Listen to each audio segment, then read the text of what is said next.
नमस्कार, आप देख रहे हैं हमारी खास पेशकश नया भारत नए कानून और मैं हूं आपके साथ पुनीता से। साल 2023 में हमारी और आपकी जिंदगी में बहुत कुछ बदला और इस साल देश के कई कानून भी बदल गए।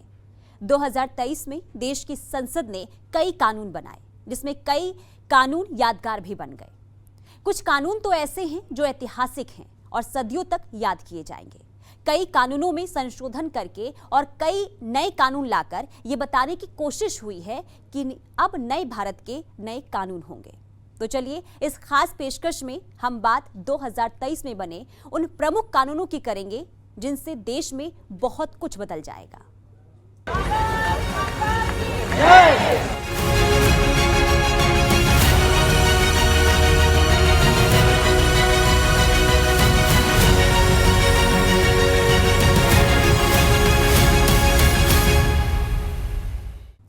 साल 2023 को अलविदा और साल 2024 का इस्तकबाल। ऐसे में जरूरी हो जाता है कि बीते साल की यादगार बातों पर नजर डालना। साल 2023 की बड़ी उपलब्धियों में से एक है नारी शक्ति वंदन अधिनियम। 2023 में महिला आरक्षण विधेयक लोकसभा और राज्यसभा में पारित कर दिया गया, जिससे राष्ट्रपति की मंजूरी भी मिल गई। यानी अब लोकसभा और विधानसभाओं में महिलाओं के 33% आरक्षण का रास्ता साफ हो गया है।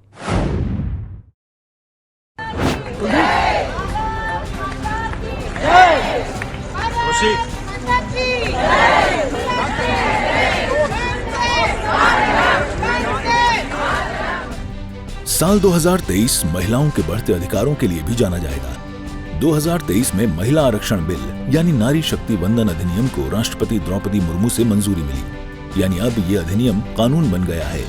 विधेयक को 20 सितंबर को लोकसभा और 21 सितंबर को राज्यसभा से पारित किया गया। लोकसभा में इस बिल के पक्ष में 454 वोट पड़े थे।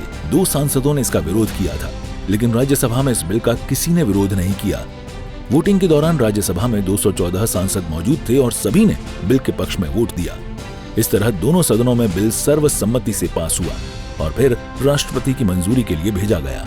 शुक्रवार 29 सितंबर की तारीख इस बिल के लिए कानून बनने की तारीख साबित हुई। इस कानून के लागू होने पर लोकसभा और राज्य विधानसभाओं में महिलाओं को 33% आरक्षण मिलेगा। बिल के संसद से पास होने पर राष्ट्रपति द्रौपदी मुर्मू ने कहा था कि ये लैंगिक न्याय के लिए हमारे समय की सबसे परिवर्तनकारी क्रांति होगी। नारी शक्ति वंदन अधिनियम की बड़ी बातें। नारी शक्ति वंदन अधिनियम बिल के प्रावधानों के अनुसार 543 सीट वाली लोकसभा में से 181 सीटें महिलाओं के लिए आरक्षित होंगी। इस समय सिर्फ 82 महिलाएं ही सांसद हैं। इस बिल को लाने का एकमात्र कारण लोकसभा और विधानसभा में महिलाओं की भागीदारी को बढ़ाना है। महिलाओं के लिए आरक्षण का प्रावधान 15 सालों के लिए लागू रहेगा। उसके बाद इस अवधि को बढ़ाया जाए या नहीं, ये फैसला संसद का होगा। इस बिल के तहत SC/ST वर्ग की महिलाओं के लिए किसी भी तरह के अलग से आरक्षण की व्यवस्था की गई है, लेकिन पहले से ही जिन सीटों को SC/ST वर्ग के लिए आरक्षित किया गया है, उनमें से भी 33% अब महिलाओं के लिए आरक्षित होगी। The Constitution 128th Amendment Bill 2023. It's a very important amendment. It's a very important bill. Adhir Ranjan जी सुनिए थोड़ा। आर्टिकल 239AA हम इसमें इंसर्ट कर रहे हैं, जिसके माध्यम से 33% महिलाओं को रिजर्वेशन मिलेगा। किसमें? The national capital territory of Delhi. उसके बाद हम आर्टिकल 330A में अमेंडमेंट कर रहे हैं, जिसके माध्यम से लोकसभा में reservation of seats for schedule caste and schedule tribe जो प्रावधान पहले से है, उसी में ही हम 33% महिलाओं के आरक्षण की बात कर रहे हैं। उसी में हम 33% महिलाओं के आरक्षण की बात कर रहे हैं। एक आर्टिकल 332 है, जिसमें रिजर्वेशन जो दिया हुआ इसमें असेंबलीज के लिए, उसमें भी स्टेट लेजिस्लेटिव असेंबली में 33% महिलाओं के लिए आरक्षण की व्यवस्था कर रहे हैं। ये बहुत इंपॉर्टेंट बिल है। और फिर आर्टिकल 334A में एक नया हम क्लॉज जोड़ रहे हैं, जिसके माध्यम से इस महिला रिजर्वेशन की जो अवधि होगी वो 15 साल के लिए होगी। उसकी यदि बढ़ाना होगा तो संसद इसको अधिकार होगा वो बढ़ाने का। अभी जैसे 543 हमारी लोकसभा की सीट है, जैसे ही ये बिल पास होगा, ये कानून बनेगा उसके बाद वर्तमान में लोकसभा में जो संख्या जो कि सबसे ज्यादा है 82 महिलाओं की संख्या है, वो 181 हो जाएगी इस कानून के पास होने के बाद। कितना क्रांतिकारी कदम हम उठा रहे हैं। महिला आरक्षण बिल को राष्ट्रपति की मंजूरी जरूर मिल गई है, लेकिन अभी भी महिलाओं को उनका हक मिलने में कई पेच हैं। दरअसल इस बिल का कानून बनने और कानून बनकर इसके जरिए असली हकदारों को उनका हक मिलने के बीच कई पड़ाव हैं। सबसे पहले तो जरूरी था कि अधिनियम बने, वो राज्यसभा से पास हो, फिर उसे लोकसभा से भी पास किया जाए, इसके बाद राष्ट्रपति की मंजूरी मिले। इस तरह अपने 3 पड़ाव पार कर यह अधिनियम कानून तो बन गया, लेकिन अभी इसकी राह में 3 और मील के पत्थर तय करने बाकी हैं। कानून को पूरी तरह से लागू होने के लिए जरूरी है कि इसे राज्यों से मंजूरी मिले। इसके बाद अगला पड़ाव जनगणना है, जो कि बेहद जरूरी है, और सबसे आखिरी पड़ाव है परिसीमन। इन राहों से गुजर कर ही यह कानून हकदारों को उनका हक दिला पाएगा। माइनॉरिटी ग्रुप्स होते हैं या वीक ग्रुप होते हैं, जैसे शेड्यूल कास्ट हो गए, शेड्यूल ट्राइब हो गए या ओबीसी हो गए, उनको रिजर्वेशन की ज़रूरत होती है ताकि उनकी रिप्रेजेंटेशन हो सके। रिप्रेजेंटेशन से बेटर लॉज क्रिएट होते हैं स्पेशली उनके लिए। तो ये इंडिपेंडेंस के समय से माना जा रहा है कि विमेन जो हैं वो एक वीकर ग्रुप है, और उनकी प्रोटेक्शन या उनकी डेवलपमेंट के लिए उनके लिए एक किस्म से रिजर्वेशन करना ज़रूरी है ताकि बेटर लॉज बन सके। तो ये जो लोकसभा है, ये 1/3 सीट लोकसभा की, 1/3 सीट स्टेट लेजिस्लेटिव असेंबलीज़ की, और नेशनल कैपिटल दिल्ली में 1/3 रिजर्वेशन मानी जाएगी, जिसका मतलब है कि 1/3 सिर्फ विमेन को के लिए सीट रिजर्व करी जाएगी, जिसमें शेड्यूल कास्ट, शेड्यूल ट्राइब्स के लिए भी जो रिजर्वेशन होती थी उसमें भी 1/3 सीट सब विमेन के लिए होगी। क्या राज्यसभा को लेकर भी इस बिल में कोई जिक्र किया गया है कि राज्यसभा में महिलाओं के लिए कुछ आरक्षण होगा? देखिए, जैसे कि मैंने आपको कहा, लोकसभा, स्टेट लेजिस्लेटिव असेंबली और दिल्ली की जो लेजिस्लेटिव असेंबली, ये सिर्फ उसके लिए है, हायर लेजिस्लेटिव असेंबली के लिए नहीं है। महिला आरक्षण बिल के अनुसार जो सीटें महिलाओं के लिए आरक्षित हैं, उस पर तो महिलाएं उतरेंगी ही, लेकिन जो सीटें उनके लिए आरक्षित नहीं हैं, उस पर भी वह चुनाव लड़ सकती हैं। वहीं इस बिल में ओबीसी महिलाओं के लिए अलग से किसी तरह के आरक्षण की व्यवस्था नहीं है। वो उन्हीं सीटों पर चुनाव लड़ सकती हैं जो या तो अनारक्षित हैं या महिलाओं के लिए आरक्षित हैं। इस बिल के कानून बनने से महिलाओं में खुशी है। इस बिल को महिला उत्थान के लिए मील का पत्थर बताया जा रहा है। ब्यूरो रिपोर्ट, सूर्य समाचार।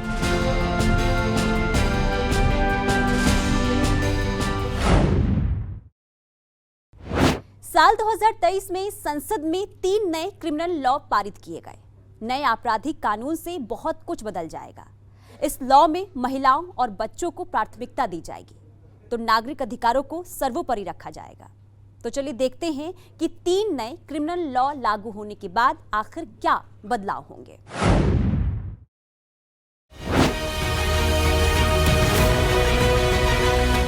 साल 2023 में संसद ने कई विधेयकों पर अपनी मोहर लगाकर हरी झंडी दिखाई। इसमें प्रमुख तौर पर 3 नए क्रिमिनल लॉ भी शामिल हैं। केंद्रीय गृह मंत्री अमित शाह ने 3 नए क्रिमिनल लॉ को ऐतिहासिक करार दिया है। करीब 150 साल पुराने 3 कानून जो हमारी क्रिमिनल जस्टिस सिस्टम, आपराधिक न्याय प्रणाली को गवर्न करते हैं, वो तीनों कानूनों में पहली बार मोदी जी के नेतृत्व में भारतीयता, भारतीय संविधान और भारत की जनता का चिंता करने वाले बहुत आमूलचूल परिवर्तन लेकर मैं आया हूं। माननीय अध्यक्ष जी, इंडियन पिनल कोड, इसकी जगह जो इंडियन पिनल कोड 1860 में बना, उसका उद्देश्य ही दंड देना था, उसका उद्देश्य न्याय देना नहीं था। उसकी जगह भारतीय न्याय संहिता 2023 इस सदन की मान्यता के बाद पूरे देश में अमल में आएगी। माननीय अध्यक्ष जी, सीआरपीसी, क्रिमिनल प्रोसीजर कोड 1998, इसकी जगह भारतीय नागरिक सुरक्षा संहिता 2023 इस सदन की अनुमोदना के बाद अमल में आएगी, और इंडियन एविडेंस एक्ट 1872 की जगह भारतीय साक्ष्य विधेयक 2023 अमल में आएगा। नए कानूनों में महिलाओं और बच्चों को प्राथमिकता देने पर जोर दिया गया है। साथ ही नागरिक अधिकारों को सबसे ऊपर रखने की बात कही गई है। तो चलिए अब आपको बताते हैं कि 3 नए क्रिमिनल लॉ लागू होने के बाद आपराधिक कानून में क्या क्या बदलाव होंगे। राजद्रोह की जगह अब देशद्रोह, 7 साल से आजीवन कारावास तक की सजा। नए कानून में सरकार की आलोचना पर दंड नहीं, शादी के नाम पर धोखाधड़ी पर सजा 10 साल तक की सजा। 16 साल से कम उम्र की लड़की से दुष्कर्म के लिए सजा बढ़ाकर 20 साल की गई। नाबालिग से दुष्कर्म में मौत की सजा का भी प्रावधान। 12 साल से कम उम्र की नाबालिग से दुष्कर्म पर कम से कम 20 साल जेल की सजा या मौत की सजा होगी। जेंडर न्यूट्रलिटी में महिलाओं को आरोपी बनाया जाएगा। मॉब लिंचिंग पर दोषी को फांसी तक की सजा देने का प्रावधान। भगोड़े अपराधियों पर अब सख्ती की जाएगी। उनकी गैर मौजूदगी में कोर्ट में ट्रायल भी हो सकेगा। अब 120 अपराधों में भगोड़ा घोषित करने का प्रावधान किया गया है। नए कानून में संगठित अपराध करने के प्रयास और संगठित अपराध करने के लिए सजा एक ही। इस आधार पर अंतर किया गया है कि मौत कथित अपराध के कारण हुई है या नहीं। मौत से जुड़े मामलों के लिए आजीवन कारावास से लेकर मृत्यु तक की सजा का प्रावधान। जहां अपराध के कारण कोई मृत्यु नहीं होती है, वहां अनिवार्य न्यूनतम सजा 5 साल निर्धारित की गई। इसे आजीवन कारावास तक बढ़ाया जा सकता है। छोटे संगठित अपराध की एक अलग श्रेणी भी रखी गई है। चोरी, छीना झपटी, धोखाधड़ी, अनाधिकृत टिकटों की बढ़ती बिक्री, सट्टेबाजी या जुआ, सार्वजनिक परीक्षा प्रश्न पत्रों की बिक्री को अपराध मानती है। बीएनएस में आतंकवाद को लेकर प्रावधान किया गया है। बीएनएस आतंकवाद को सामान्य आपराधिक कानून के दायरे में लाता है। आतंकी कामों में दोषी पाए जाने पर मौत की सजा या उम्र कैद की सजा हो सकती है। सरकार का दावा है कि अब इंसाफ के लिए भटकना नहीं पड़ेगा। अब देश में कहीं भी 0 एफआईआर दर्ज करवा सकेंगे। अब 0 एफआईआर में धाराएं भी जुड़ेंगी। 15 दिन के भीतर 0 एफआईआर संबंधित थाने को भेजनी होगी। नए कानून में कैदियों के लिए कई प्रावधान किए गए। 1/3 सजा काट चुके अंडर ट्रायल कैदी के लिए जमानत का प्रावधान। सजा माफी को लेकर भी कई प्रावधान किए गए हैं। अगर मौत की सजा मिली तो उसे ज्यादा से ज्यादा आजीवन कारावास में बदला जा सकता है। आजीवन कारावास है तो 7 साल की सजा काटनी होगी। 7 साल या उससे ज्यादा की सजा है तो कम से कम 3 साल जेल में रहना पड़ेगा।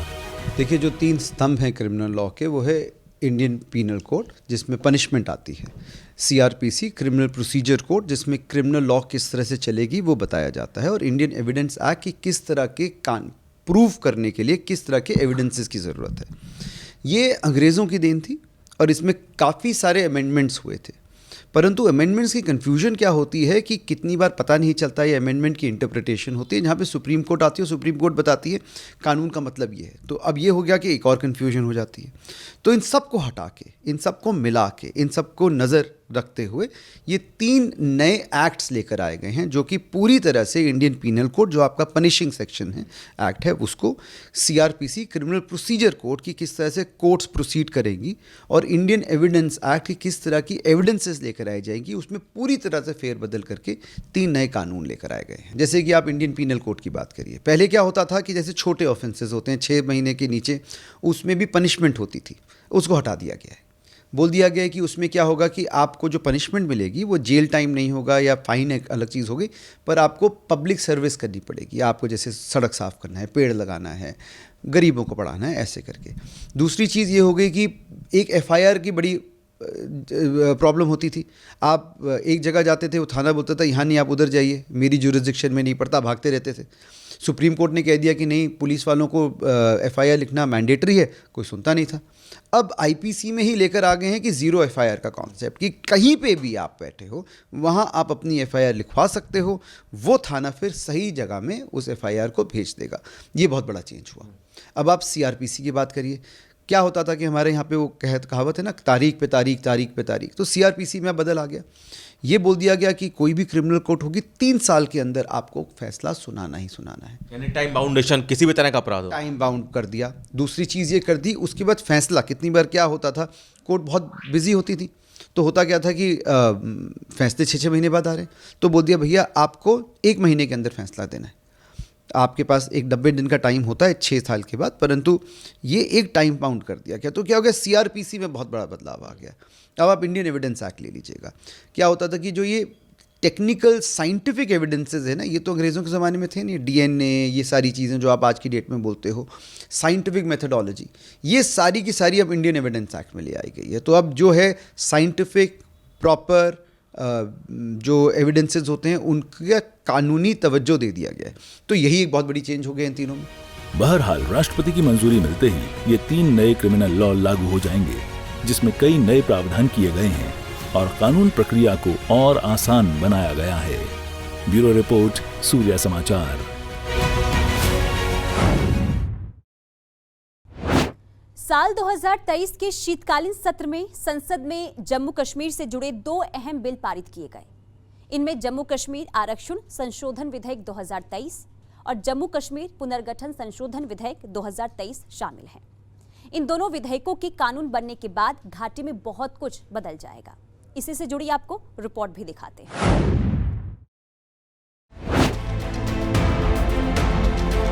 नए कानून बनाने या पुराने कानूनों में संशोधन के लिहाज से साल 2023 भारत के लिए काफी खास रहा।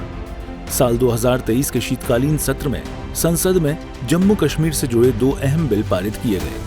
इनमें जम्मू विधेयक संशोधन कश्मीर आरक्षण 2023 और जम्मू कश्मीर पुनर्गठन विधेयक संशोधन 2023 शामिल है। अब आपको दोनों विधेयकों के बारे में तफसील से बताते हैं। जम्मू और कश्मीर आरक्षण विधेयक संशोधन 2023 जम्मू और कश्मीर आरक्षण अधिनियम 2004 को संशोधन करता है। अधिनियम अनुसूचित जाति, अनुसूचित जनजाति और अन्य सामाजिक और शैक्षिक रूप से पिछड़े वर्ग के सदस्यों को नौकरियों और व्यावसायिक संस्थानों में आरक्षण देता है। जम्मू और कश्मीर आरक्षण विधेयक संशोधन 2023 के मुताबिक उस वर्ग को जिन्हें पहले सामाजिक जाति, कमजोर और वंचित वर्ग के रूप में जाना जाता था, अब के रूप में परिब अन्य पिछड़ा वर्ग परिभाषित किया जा सकता है। यानी इस विधेयक से कमजोर और वंचित वर्ग की परिभाषा हटा दी गई है। जम्मू और कश्मीर आरक्षण विधेयक संशोधन 2023 में गुज्जरों के साथ पहाड़ियों को अनुसूचित जनजाति का दर्जा देने का प्रावधान है। जम्मू और कश्मीर पुनर्गठन संशोधन विधेयक 2023 जम्मू कश्मीर और कश्मीर पुनर्गठन अधिनियम 2019 को संशोधित करके लाया गया है। संशोधित विधेयक जम्मू और कश्मीर राज्य के संघ में पुनर्गठन का प्रावधान करता है, जिसमें जम्मू और कश्मीर विधानमंडल के क्षेत्र शामिल हैं। जम्मू और कश्मीर पुनर्गठन विधेयक 2019 अधिनियम ने जम्मू और कश्मीर विधानसभा में सीटों की संख्या 83 करने के लिए 1950 अधिनियम की दूसरी अनुसूची में संशोधन किया। इन 83 सीटों में से अनुसूचित जाति के लिए 6 सीटें आरक्षित की गई थीं, जबकि अनुसूचित जनजाति के लिए कोई सीट आरक्षित नहीं की गई थी। लेकिन संशोधित विधेयक जम्मू और कश्मीर पुनर्गठन संशोधन विधेयक 2023 में जम्मू और कश्मीर विधानसभा में सीटों की प्रभावी संख्या 90 कर दी गई है। अनुसूचित जाति के लिए 7 सीटें और अनुसूचित जनजाति के लिए 9 सीटें आरक्षित करता है, जबकि इस विधेयक के तहत कुल सीटें बढ़कर 119 हो जाएंगी। कुल सीटों में पाकिस्तान प्रशासित कश्मीर यानी पीओके की 24 सीटें भी शामिल हैं, जो खाली रहेंगी। इस विधेयक में विस्थापित कश्मीरी पंडितों के लिए 2 सीट आरक्षित करने का प्रावधान है। इन 2 नामांकित सदस्यों में से एक महिला होगी। वहीं पाक अधिकृत कश्मीर के विस्थापितों के लिए 1 सीट आरक्षित करने का भी प्रावधान किया गया है। संशोधित विधेयक में प्रवासियों के लिए कहा गया है कि जो व्यक्ति 1 नवंबर 1989 के बाद कश्मीर घाटी या जम्मू और कश्मीर राज्य के किसी अन्य हिस्से से चले गए और राहत आयुक्त के साथ पंजीकृत हैं, उन्हें प्रवासी माना जाएगा। प्रवासियों में उन्हें भी शामिल किया गया है जो किसी सरकारी कार्यालय में सेवा दे रहे हैं या किसी काम के लिए चले जाने से अशांत परिस्थितियों के कारण वहां रहने में असमर्थ हैं। संशोधित विधेयक में ये भी कहा गया है कि उपराज्यपाल पाकिस्तान के कब्जे वाले जम्मू कश्मीर के विस्थापितों का प्रतिनिधित्व करने वाले एक सदस्य को विधानसभा में नामित कर सकते हैं। बता दें कि यहाँ विस्थापित व्यक्तियों में उन्हें रखा गया है जो पाकिस्तान के कब्जे वाले जम्मू कश्मीर में अपने घरों को छोड़ चुके हैं या कहीं और विस्थापित हो गए हैं और वर्तमान में वो पीओके से बाहर रह रहे हैं। केंद्रीय गृह मंत्री अमित शाह ने लोकसभा में इन 2 विधेयकों पर चर्चा के दौरान कहा कि आतंकवाद के दौर में जम्मू कश्मीर से 46,631 परिवार विस्थापित हुए थे। इसके अलावा पाकिस्तान के साथ हुए युद्धों के दौरान 41,844 परिवार विस्थापित हुए थे। हमारे इस विधेयक का उद्देश्य इन सभी लोगों को सम्मान के साथ उनका अधिकार देना है। बिल को लेकर आया हूं, वो 2 बिल एक प्रकार से सभी पार्टियों को मैंने सुना है, सर्वानुमत से बिल के तत्व को सबने समर्थन किया है। बिल का जो तत्व है, कंटेन है, इसका किया है। मुझे था कि लिटरास खड़े हो जाएंगे कि हम अपोज में खड़े हैं, मगर मैं सभी पार्टियों को कहता हूं, तब ये तो काउंट करता हूं कि कम्युनिस्ट पार्टी कभी अच्छे काम का समर्थन नहीं कर सकती है, इसलिए सभी पार्टियों से मेरा मत बाकी दलों से। मान्यवर, कमजोर और वंचित वर्ग, ये जो नाम है, किसी भी नागरिक की डिग्निटी को बहुत हर्ट करने वाला नाम है, अंतर की गहराइयों तक दुख खड़ा करने वाला नाम है, और बहुत समय से था। आज प्रधानमंत्री जी ने एक जो फैसला लिया है, जिस फैसले को वास्तविक स्वरूप देने के लिए मैं आपके सामने उपस्थित हुआ हूं, इसमें कमजोर और वंचित वर्ग की जगह अन्य पिछड़ा वर्ग ये नाम जोड़ने का फैसला दिया है, जो संवैधानिक दम से संवैधानिक शब्द है। मान्यवर, दूसरा बिल जो है, वो दूसरा बिल जम्मू कश्मीर में सालों से अलग अलग प्रकार के विस्थापित हुए। मान्यवर, 80 के दशक से आतंकवाद की शुरुआत हुई, 89 से चरम सीमा पर पहुंचा। ढेर सारे कश्मीरी हिंदू, विशेषकर कश्मीरी पंडित और ढेर सारे सिख भाई घाटी छोड़कर पूरे देश भर में बिखर गए। वहीं अमित शाह ने कश्मीर के पुराने हालात के लिए तत्कालीन प्रधानमंत्री पंडित जवाहरलाल नेहरू की नीतियों को जिम्मेदार ठहराया। मुझे यह एक अच्छा फैसला लगा, इनटू ब्रैकेट सीज फायर, मुझे यह एक अच्छा फैसला लगा, लेकिन इस मसले को ठीक से नहीं निपटा गया। हम सीज फायर और विचार करके कुछ बेहतर मार्ग निकाल सकते थे। मुझे लगता है कि भूतकाल में हमसे द्वारा की गई गलती है। नहीं कर सकते, स्वयं जवाहरलाल नेहरू ने कहा है। अब मुझे क्या कह रहे हो? नेहरू ने स्वयं कहा है। मैं रेफरेंस भी दे देता हूं। Nehru memorial museum and library, Jawaharlal Nehru collection, JNSG 143 के अंदर स्वयं जवाहरलाल नेहरू का शेख अब्दुल्ला जी को लिखा हुआ पत्र की मेरी गलती थी। मैं सब किसी को कोट नहीं कर रहा। अरे यार, ये नेहरू जी ने लिखा है, सूरज समझते नहीं हो? अनुवाद हो रहा है या नहीं हो रहा है अंदर? ये नेहरू जी ने कहा है, मैंने नहीं कहा है। माने मैं तो नेहरू जी का कोट पढ़ रहा हूं, क्यों गुस्से हो रहे हैं मुझ पर? गुस्सा होना है तो नेहरू जी पर होना चाहिए। ये उनका कोट है, मुझ पर गुस्से हो रहे हैं। मेरी तो समझ में ही नहीं आता है। गुस्से होना है तो जवाहरलाल नेहरू जी पर उनको होना चाहिए। वहीं विपक्ष इन विधेयकों को लेकर सवाल भी खड़े कर रहा है। बहरहाल इन दोनों विधेयकों के कानून बन जाने के बाद घाटी में बहुत कुछ बदलने वाला है और ये देखना होगा कि क्या ये बदलाव विकास की ओर जाता है। ब्यूरो रिपोर्ट, सूर्या समाचार। और अब बात करेंगे नए टेलीकम्युनिकेशन बिल 2023 की। इस बिल में भी कई बदलाव किए गए हैं। नए टेलीकम्युनिकेशन बिल को राष्ट्रपति द्रौपदी मुर्मू की मंजूरी मिलने के बाद अब ये कानून बन गया है। कानून बनने के साथ ही 138 साल पुराने टेलीग्राफ अधिनियम में बदलाव हो गया है, जिसके तहत अब फर्जी सिम लेने पर 3 साल जेल और 50 लाख तक जुर्माने का प्रावधान है।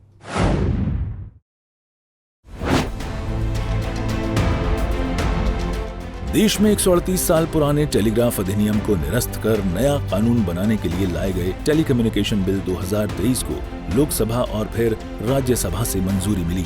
20 दिसंबर को लोकसभा और 21 दिसंबर को राज्यसभा में ये बिल पास हुआ, जिसके बाद राष्ट्रपति द्रौपदी मुर्मू की मंजूरी मिली और अब ये कानून बन गया है।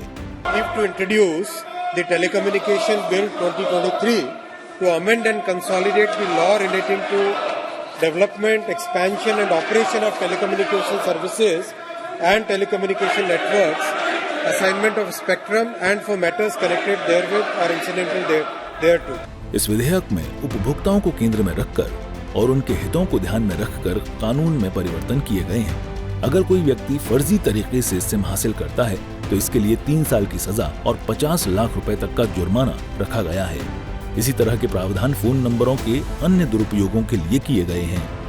करीब 138 साल पुराने भारतीय टेलीग्राफ अधिनियम की जगह लेने जा रहे दूरसंचार विधेयक 2023 में सरकार को राष्ट्रीय सुरक्षा की दृष्टि से किसी भी देश या व्यक्ति की टेलीकॉम सेवा से जुड़े उपकरणों को निलंबित या प्रतिबंधित करने का अधिकार है। बता दें, ये नया विधेयक भारतीय टेलीग्राफ अधिनियम 1885, भारतीय वायरलेस टेलीग्राफी अधिनियम 1933 और टेलीग्राफ तार गैर कानूनी कब्जा अधिनियम 1950 की जगह लेगा।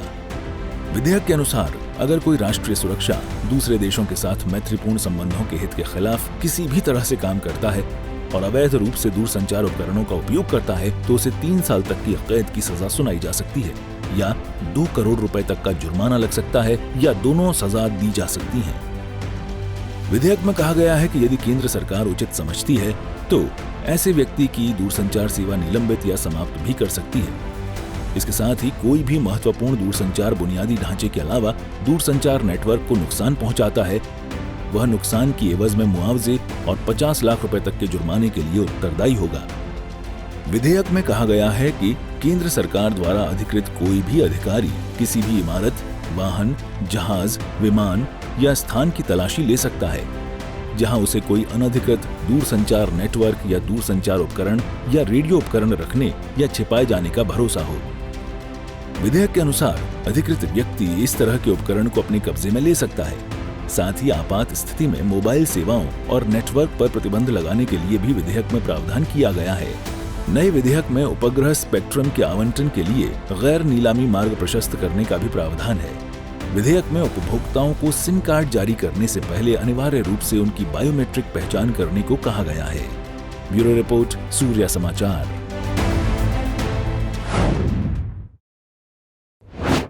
तो इस खास पेशकश नया भारत नए कानून में हमने आपको ये बताने की कोशिश की कि साल 2023 में कौन कौन से अहम विधेयक पारित हुए और उनका क्या प्रभाव आगे पड़ेगा। तो चलिए दीजिए इजाजत, नमस्कार।